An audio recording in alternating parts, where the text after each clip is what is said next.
उत्पत्ति के ग्रंथ के पहले अध्याय का वर्णन। उत्पत्ति ग्रंथ के पहले अध्याय में 31 वचन है। यह अध्याय सृष्टि की जानकारी देने वाला अध्याय है। यह अध्याय सृष्टि को परमेश्वर का परिचय कराने वाला अध्याय है। यह अति प्रमुख अध्याय है।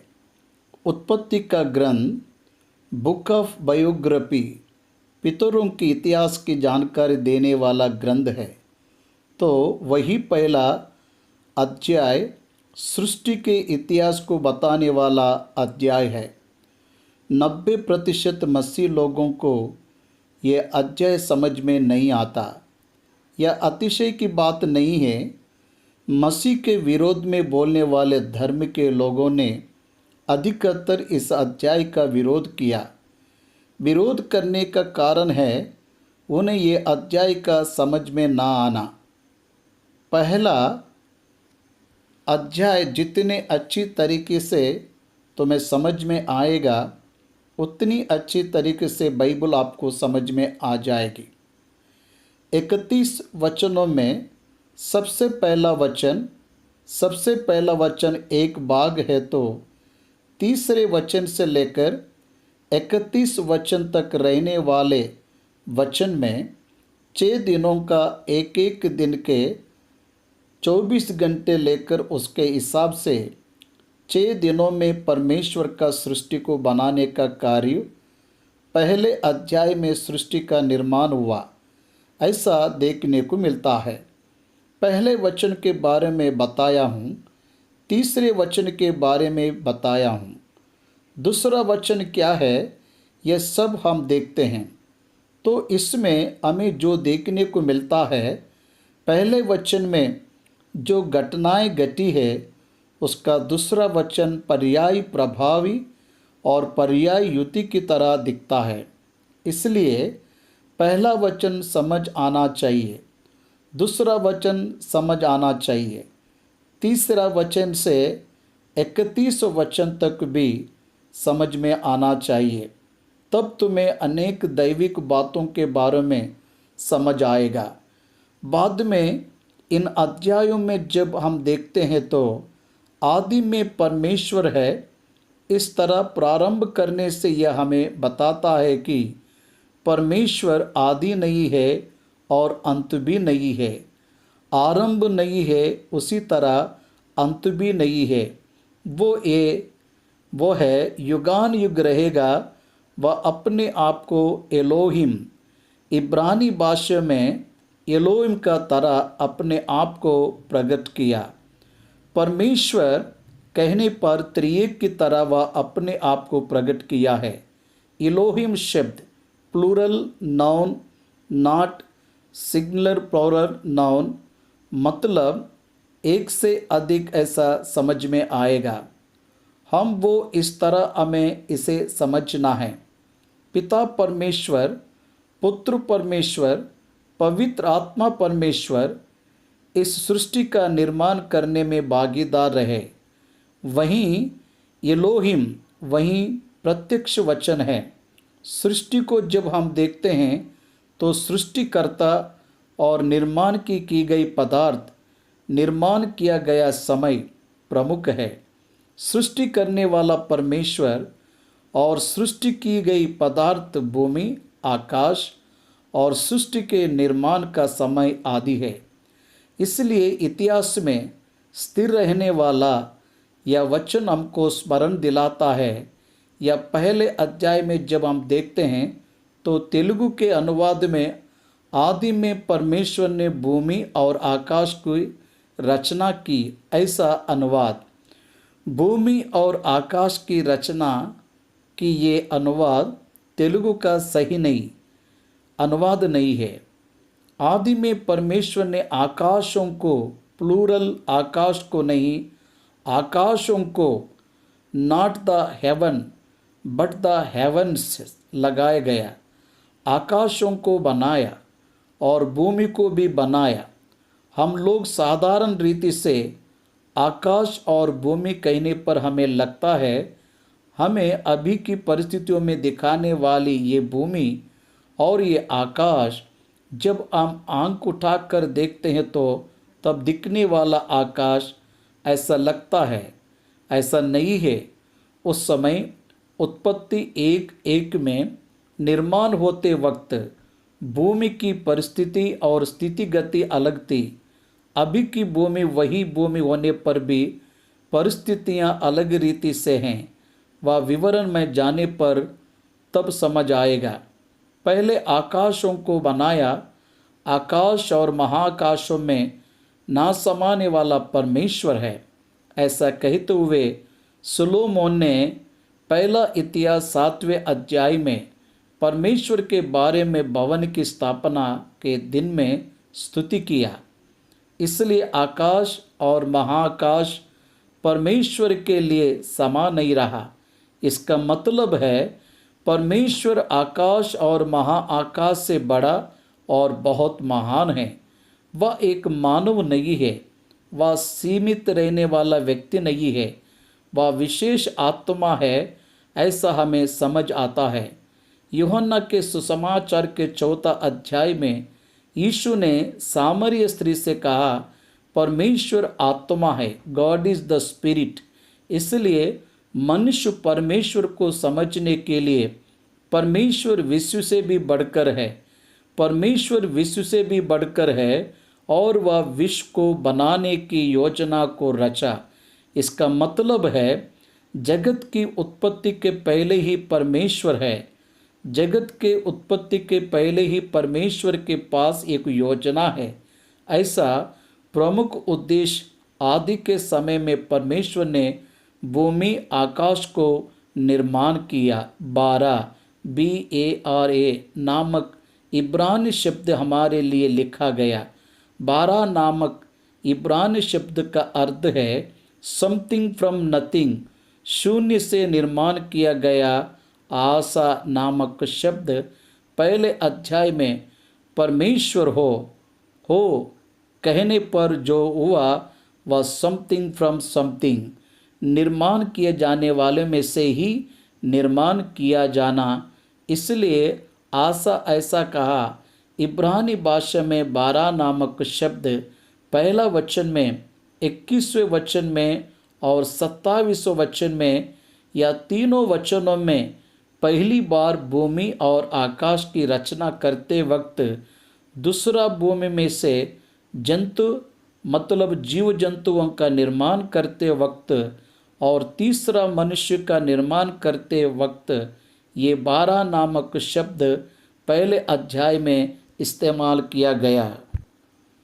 मनुष्य को बनाते वक्त परमेश्वर अपने श्वास को उसके नासिक के रंध्र में डाला। वो प्रभु में से निकला हुआ उसकी सृष्टि है। उसी तरह से भूमि में जंतु हो कहने पर वह जीव उसके अंदर से निकला, इसलिए 12 कहा। गॉड क्रिएटेड, इसके अलावा सब जो है उनमें से ही निकला, इसलिए उन सब के लिए आशा नामक शब्द का प्रयोग किया। पहले अध्याय के पहले वचन में क्या हुआ यह मैं पहले वचन के विवरण में बताऊंगा। दूसरे वचन में क्या हुआ या दूसरे वचन के विवरण में बताऊंगा। तीसरे वचन से लेकर 31 वचन तक क्या हुआ अभी मुझे इसकी जानकारी देना है। 6 दिनों में सृष्टि का निर्माण हुआ। बाइबल ग्रंथ में दिन नामक शब्द 24 घंटे की अवधि के लिए इस्तेमाल किया गया। उन दिनों में ऐसा कहते, इसका मतलब है उस काल में, उस समय में, घटने वाले समय में, ऐसा अर्थ है हजारों सालों को परमेश्वर के दिनों के लिए इस्तेमाल किया। इसलिए यहाँ पर दिन का मतलब बाइबल का ग्रंथ के पहला अध्याय में दिन 24 घंटों का दिन, 6 दिन उदय और अस्त होने के बाद बातों को लिखते हुए एक दिन हुआ। ऐसा कहा अस्त होना वन टाइम, उदय होना वन टाइम, ये दोनों को मिलाने से 24 घंटे। आपको याद रखने वाले प्रमुख बात यह कि उत्पत्ति के पहले में भूमि का निर्माण हुआ, लेकिन हम देखते हैं 9वें वचन में परमेश्वर ने भूमि का निर्माण नहीं किया, परंतु सूखी भूमि हो ऐसा कहा, भूमि का निर्माण हो ऐसा नहीं कहा। पहले वचन में बनाया गया भूमि क्या हुआ? देखो तो लूसीफर के पाप के कारण हुई घटनाओं के कारण वो पानी में डूब गया। प्री अडामाइट वर्ल्ड फ्लूड कहा जाता है। प्री अडामाइट वर्ल्ड फ्लूड का मतलब है आदम के वर्ल्ड फ्लड का मतलब है आदम के पहले हुई एक महान जल प्रलय। उसके बारे में बाइबल ने वर्णन किया, उसकी जानकारी भी मैं आने वाले दिनों में दूंगा। ध्यानपूर्वक सुनिए। उसके बाद में अडामाइट का निर्माण हुआ। 6 दिन के सृष्टि के निर्माण के बाद आखिरी दिन में परमेश्वर ने अपने स्वरूप में अपने ही योजना के अनुसार मनुष्य को बनाया। उनको बनाने का कारण वह 5 दिन में बनाए गए, नहीं तो 6 दिन में बनाए गए। पूरी सृष्टि को प्रभु के पक्ष में अधिकार करने के लिए उन्हें नियुक्त किया। यशायाह ग्रंथ 43वां अध्याय 7वां के अनुसार परमेश्वर अपनी इच्छा के अनुसार अपने लिए प्लेजेंट क्रिएशन, उसकी महिमा के लिए, for is the own glory, उसकी महिमा के लिए परमेश्वर ने मनुष्य को बनाया। मनुष्य परमेश्वर के हाथों से परमेश्वर की महिमा के लिए बनाया गया। That is the reason why God has created the human being on the earth. ये बहुत प्रमुख बात है, हमें ध्यान रखना चाहिए, समझना चाहिए। प्री अडामाइट वर्ल्ड आदम के पहले का विश्व और आदम के बाद में बना विश्व, जो हम अभी जी रहे हैं वो विश्व, ये उत्पत्ति के पहले अध्याय में स्पष्ट रूप से लिखा गया है। और मसीह विरोधी धर्मी लोग एक कंट्रोवर्स को उठाया। वो क्या है? 4 दिन में परमेश्वर ने सूरज और चांद को बनाया है। ये 14 वचन से 19वां वचन में लिखा हुआ है। उनका एग्रीमेंट था, सूरज और चंद्रमा 4थे दिन बना के तभी ही आए। तो पहले के 3 दिन कैसे आए? इसलिए बाइबल गलत है ऐसे बोले। पहले के 3 दिन और बाद के 3 दिन भी वही 24 घंटे हैं।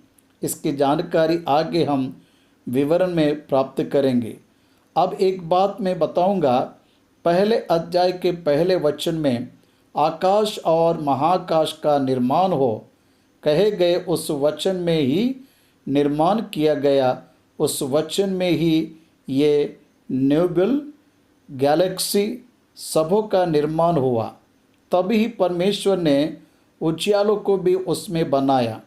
उजियाला हो ऐसा कहा, पहले दिनों में उजाला हो ऐसा कहा। उसके बीच में अंधियारा है, उसकी जानकारी आगे के ध्यान में हम सुनेंगे।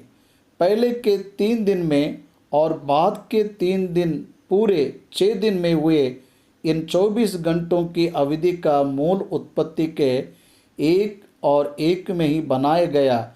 एक बात में कहा जाए तो एक क्रम, सृष्टि के निर्माण को एक क्रमानुसार बनाया जा रहा था। 6 दिनों में परमेश्वर अपने ही स्वरूप में, अपने ही रूप में मनुष्य को बनाना चाहा। इसलिए मनुष्य के निवास योग्य जगह के लिए पृथ्वी को क्रम के अनुसार बनाने का निर्णय लिया और आरंभ किया। उसके लिए उसने 6 दिनों को लिया। मनुष्य का पृथ्वी पर निवास करने के लिए होने वाली हर एक परिस्थितियों को क्रम के अनुसार बनाकर अंत में परमेश्वर ने आदम और हव्वा को बनाया।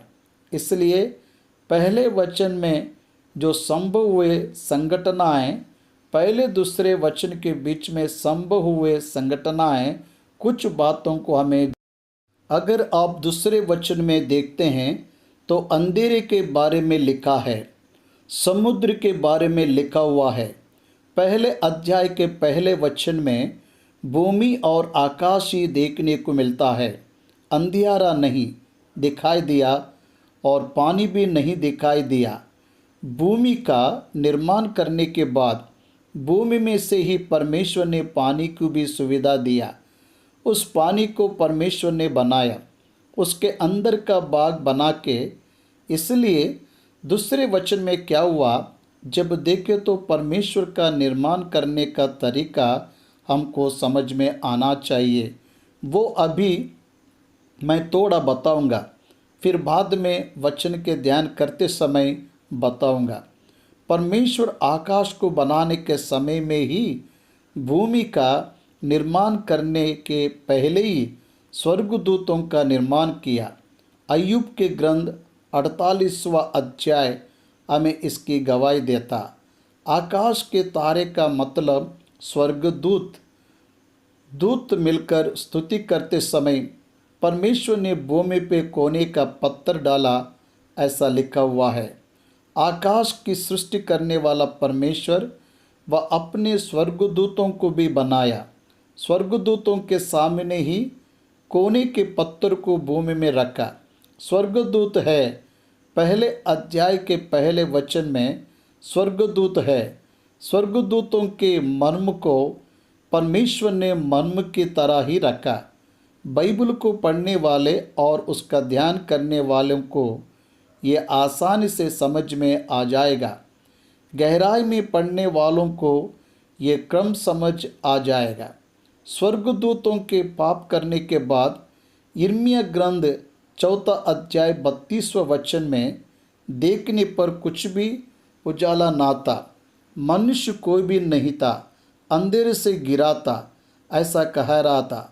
भविष्यवाणी करते हुए यिर्मयाह ने कहा, लूसीफर के पाप करने के बाद भूमि बेडौल हो गई। पहले अध्याय के पहले वचन में परमेश्वर ने जब भूमि की सृष्टि की तब परमेश्वर ने बेडौल नहीं बनाया, ऐसा यशायाह ग्रंथ 45वां अध्याय 18 वचन में गवाही दी गई। परमेश्वर ने भूमि के निर्माण करके स्थिर करने के बाद निवास करने के लिए निवास योग्य ही उसे बनाया है। निवास ना करे ऐसा योग्य नहीं बनाया है, ऐसा यशायाह ने बताया।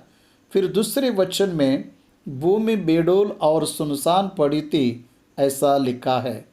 पहले वचन को पढ़ने के बाद जब हम दूसरे वचन को पढ़ते हैं तब हमें लगता है कि भूमि बेडौल और सुनसान परमेश्वर ने ही बनाया होगा, ऐसा सोचते हैं। ऐसा नहीं है। परमेश्वर ने भूमि का जब निर्माण किया, जब उसने बनाया, उसने रहने योग्य निवास स्थान ही बनाया। यशायाह ग्रंथ में यह बात यशायाह ने बताया है। हेजकेल ग्रंथ के 28वां अध्याय में हेजकेल बताते हुए यह कहता है, भूमि पर कीरूब की तरह तो जब संचार कर रहा था, आग से भरे हुए पत्थरों के बीच में तूने संचार किया। चमकने वाला तारा, बोर का तारा कहकर 14वां अध्याय में यशायाह स्पष्ट बताता है। हेजकेल 28 में उसी तरह यशायाह 14 में बताए गए बातें भूमि की उस समय की स्थिति को स्वर्गदूतों के संचार के समय की स्थिति और गति अलग सी हमें देखने को मिलती है। भाइयों और बहनों, इसलिए प्री अडामाइट वर्ल्ड में कुछ तो हुआ। क्या हुआ? जब हम देखते तो स्वर्गदूतों के द्वारा पाप हुआ। स्वर्गदूतों के पाप के कारण भूमि अपनी स्थिति को खो गई। उजियाला हटकर अंधेरा छा गया। समुद्र जल के ऊपर अंधेरा छा गया। मतलब अंधियारा तभी था। बाइबल के पंडितों ने बताया, जब उजियाला बनाया गया था तब अंधियारा भी बनाया गया, नहीं तो अंधियारा क्या है पता नहीं चलता था। अंधियारों में से उजियाला हुआ, ऐसा कह करके बहुत से लोग सोचते। नहीं, ऐसा लिखा नहीं है।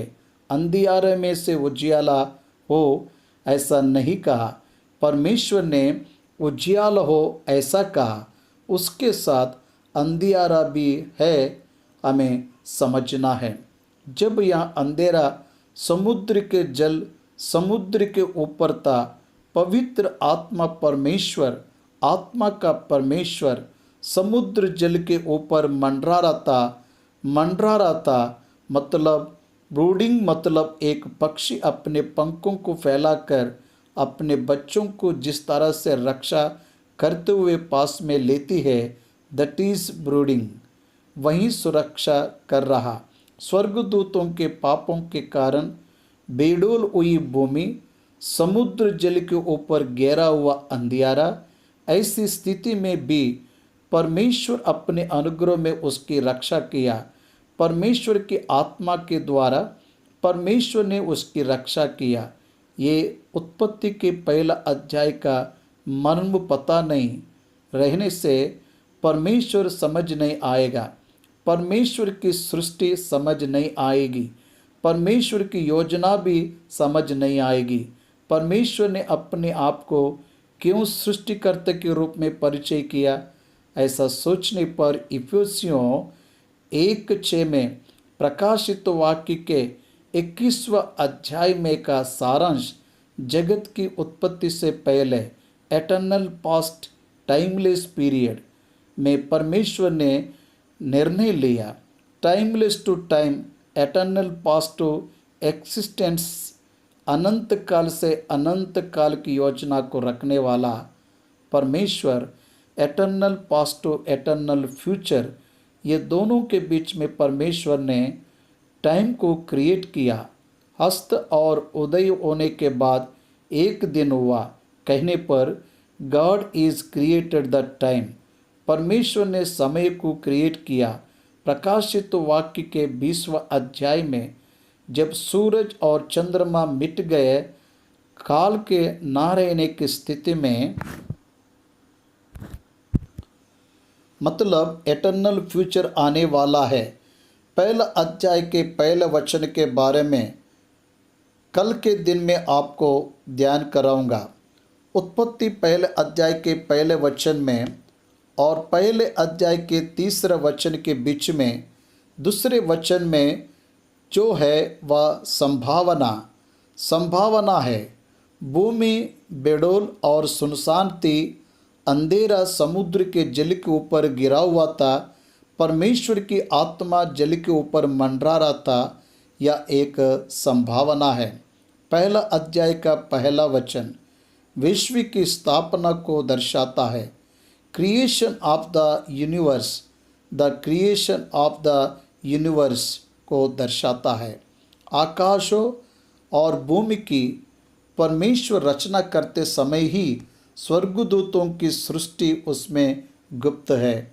ऐसा हमें अय्यूब का ग्रंथ 48वां अध्याय के 4 से लेकर 7 वचनों में तारे और स्वर्गदूत भूमि की नींव डालने के संदर्भ में आनंद की ध्वनि किए, ऐसा लिखा हुआ है। आकाशों को जब परमेश्वर ने बनाया है, नक्षत्रों का मतलब यूनिवर्स, मतलब विश्व को, विश्व में रहने वाले नेबुला और गैलेक्सी, असंख्यक नेबुला और गैलेक्सी को परमेश्वर ने विश्व में बनाया। उसके बाद भूमि की नींव डालते समय उदय नक्षत्रों और स्वर्गदूतों ने स्तुति के गीत गाए। उत्पत्ति पहला वचन में हमको भूमि और आकाश की नींव डाली गई, ऐसा लिखा हुआ है। दूसरे वचन में जो लिखा हुआ है, पहले वचन में बताए गए स्वर्गदूतों की सृष्टि में हुए विद्रोह के कारण हुई संभावनाएं, इसलिए हम इस अंधेरे को समुद्र जल के ऊपर घेरे हुए उस अंधेरे, यिर्मयाह 4 अध्याय 32 वचन में रेबिलियन ऑफ लूसीफर के विद्रोह के कारण अंधियारा दिखता। दूसरा वचन में अंधियारे के बारे में है। तीसरे वचन में उजियाले और अंधियारे को अलग किए ऐसा दिखता। अंधियारे के बारे में बाइबल में 40 से ज़्यादा वचनों में लिखा गया है। यशायाह 45वां अध्याय 7वां वचन में अंधियारों को बनाने वाला वही है ऐसा परमेश्वर ने बताया, ऐसा हमें समझ आता है। इसलिए परमेश्वर भूमि का निर्माण करते समय यशायाह ग्रंथ में 45वां अध्याय 18वां के वचन में अनुसार बेडोल नहीं बनाया, निवास करने के योग्य बनाया। स्वर्गदूतों के पाप के कारण भूमि बेडोल और अंधेरा हो गया। समुद्र जल के ऊपर आत्मा मंडरा रहा था, इसलिए परमेश्वर ने कॉस्मिक ऑर्डर को चेंज किया। मनुष्य के निवास के लिए भूमि, विस्टेशन पेड़ों को, भूमि के जीव जंतु को, भूमि से मनुष्य को, मिट्टी से परमेश्वर का स्वयं रचना करना, ऐसा हुआ। बारा नामक शब्द और आशा नामक शब्द का अंतर अगर हम नहीं जानेंगे तो उत्पत्ति का पहला अध्याय और दूसरा अध्याय हमें समझ नहीं आएगा। बारा नामक इब्रू शब्द का अर्थ है नथिंग टू समथिंग, शून्य से सृष्टि। आशा नामक शब्द का अर्थ सृष्टि से सृष्टि। परमेश्वर के ओरिजिनल क्रिएशन में आदम को परमेश्वर ने बनाया। उसके बाद आदम से इनडायरेक्ट क्रिएशन हव्वा को बनाया। उन दोनों के नेचुरल क्रिएशन में संतान आए, ऐसा वचन हमें याद दिलाता है। इस तरह 6 दिन की सृष्टि मानव के लिए योग्य निवास करने के लिए स्थिति को बनाया, ऐसा दर्शाता है। उत्पत्ति पहले में ही परमेश्वर ने उजाला और समस्त नक्षत्रों को बनाकर चौथे दिन में उठकर आए हुए सूरज और चंद्रमा भूमि में प्रकाश देने के लिए, शीतोष्ण स्थिति को दर्शने के लिए, समय को दर्शन के लिए तैयार किए गए और दिए गए। वहाँ पर आशा शब्द का इस्तेमाल किया गया, 12 शब्द का इस्तेमाल नहीं किया गया। वह पहले से ही है पर क्रम के अनुसार प्रवेश किया गए हैं, ऐसा अर्थ है। इस तरह 6 दिन की सृष्टि 24 घंटे को भी दर्शाती है। उसका आधार सूरज और चंद्रमा नहीं है, उसका आधार पहले अध्याय में निर्माण किए गए तारे और नक्षत्रों का समूह है। नोब्यूला और गैलेक्सी, उनमें से निकलकर परमेश्वर अपने अनंत ज्ञान के द्वारा eternal past to eternal future, अनंत काल से अनंत काल के बीच में समय को बनाकर मनुष्य को अपनी योजना के अनुसार उसके साथ नई भूमि और नई आकाश में निवास करने के लिए, उसकी इच्छा से, उसकी महिमा के लिए भूमि परमेश्वर ने बनाया। ऐसा यशायाह ग्रंथ 43 उसका 7वां वचन में गवाह है। इस तरह 6 दिन की सृष्टि, 6 दिनों के सृष्टि में उजियाला हुआ, अंधेरा अलग हुआ। उजियाला और अंधेरा, सुबह और शाम परमेश्वर ने एक दिन कहकर आशीष दिया। 24 आवर्स क्रिएट किया। अब दूसरे दिन आकाश को विशाल किया और जल को अलग करके, ऊपर के जल और नीचे के जल को अलग करके दोनों के बीच की विशाल दूरी की जो हम देखते, उसे आकाश ऐसा नाम रखा गया। अब तीसरे दिन में परमेश्वर सूखी जमीन को बुलाया, भूमि को नहीं बनाया, निर्माण नहीं किया। जो भूमि था, जो समुद्र में डूबा गया, सुखा कर बाहर आने का ऐसा आदेश दिया। आदम के पहले के लोक में लूसीफर के पाप के कारण भूमि को पानी में डुबा दिया गया।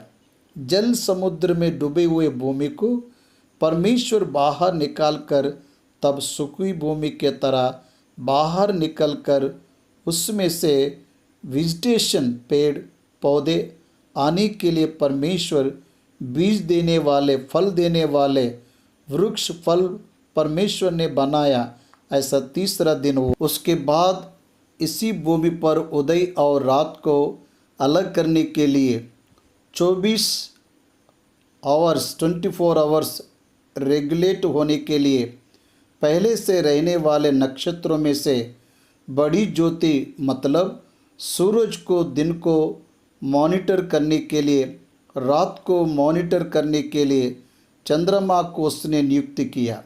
वो आए ऐसा पुकारा, उस तरह से वे आ गए। वहाँ चौथा दिन हुआ। उसे आकाश के विशाल में रखकर परमेश्वर अच्छा है ऐसा कहा। अब पांचवें दिन में प्राण रहने वाले जीव को बहुतायत से बनाना है। इसलिए प्राण रहने वाले हर एक जीव का निर्माण करने के लिए पक्षी, भूमि और आकाश के विशाल में उड़े। ऐसा कहने पर जल में बहुतायत से मछलियाँ, प्राण रहकर चलने वाले हर एक जीव को उसके जाति के अनुसार उड़ने वाले हर पक्षी को परमेश्वर ने जल में से निकाला। वह अच्छा है ऐसा देखा। फलवंत होकर बढ़कर समुद्र के जल में भर जाओ। पक्षी भूमि पर विस्तृत होना चाहिए ऐसा आशीष देने के बाद पांचवा दिन हुआ। छठवें दिन में भूमि से जंतु का निर्माण किया। उसके बाद आदम का निर्माण किया। भूमि के मिट्टी से आदम का निर्माण किया। 12 नामक शब्द 7वां पर्याय में पहले के 2 वचन में इस्तेमाल किए। सबसे पहले के अध्याय में 3 पर्याय, पहला सृष्टि यूनिवर्स के निर्माण में, दूसरा जीव जंतु मतलब जीव के निर्माण के लिए, तीसरा आदम के निर्माण में 12 नामक शब्द नथिंग टू समथिंग, शून्य से सृष्टि जैसे शब्द का इस्तेमाल किया। ये डिफरेंशिएशन समझ आने के बाद ही बाइबल हमें समझ आती है। अब मानव मतलब स्त्री पुरुष को परमेश्वर अपने स्वरूप और स्वभाव में, उसके स्वभाव और उसके ही स्वरूप में बनाया, ये हमें जानना है। 6 दिन में 24 घंटे के हिसाब से हुआ। मानव निर्माण के लिए उपयोग में आने वाली भूमि, आकाश, सूरज, चंद्रमा, नक्षत्र, मानव, जंतु, पेड़ पौधे, समुद्र और जलाशय में प्राण रहने वाली मछलियाँ सब आ गए। समशीतोष्ण स्थिति को परमेश्वर ने बनाया। उसके बाद परमेश्वर ने विश्राम लिया। विश्राम करने के दिन को 7वां दिन कहेंगे। दिन और रात ऐसा वह लिखा नहीं है। अस्त होना और उदय होना ये 7वें दिन के विषय में नहीं लिखा है। 7वें दिन प्रभु सारे कामों से विश्राम लिया। वो ना तकने वाला परमेश्वर है ऐसा वचन हमें बताता है। वो सृष्टि को बना के तका, इसलिए विश्राम नहीं लिया। वह काम से विश्राम लिया और एक काम को वो 3रे अध्याय से प्रारंभ करने जा रहा। वो सृष्टि के क्रम को बनाने वाला परमेश्वर विश्राम के बाद उद्धार की योजना को वह आगे के दिनों करने जा रहा है। ऐसा 3रे अध्याय हमको गवाही देता है। इसलिए पहला अध्याय आप समझ गए हो ऐसी मैं आशा रखता हूँ। पहला वचन से बाइबल ग्रंथ उत्पत्ति के पहले अध्याय के पहला वचन को पढ़कर मैं उसका विवरण दूंगा।